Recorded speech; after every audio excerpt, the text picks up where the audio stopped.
Domina aqui no fundo, vai pra cima do primeiro combate. Olha como volta também. Também faz o estrada aqui com muita propriedade. A Vitória parou o jogo. Pegou a falta. O Cavar vai reclamar com o árbitro, entendendo que foi o clube do jogo. Os dois times começam apostando bastante na arbitragem.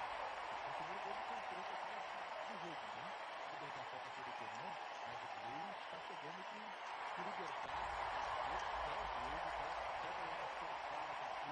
Essa equipe de Copa do América tentando ter mais vantagem na temporada.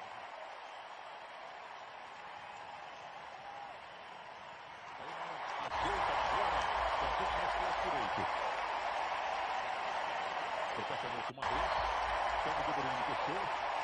Marres vai puxar a bola fechada, mexe a cabeça, não atira, só no cano.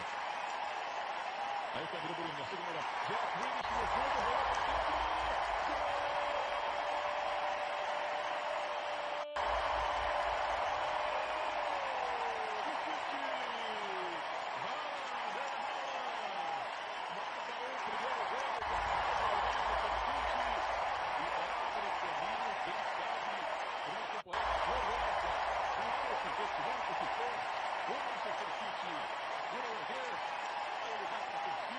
objetividade.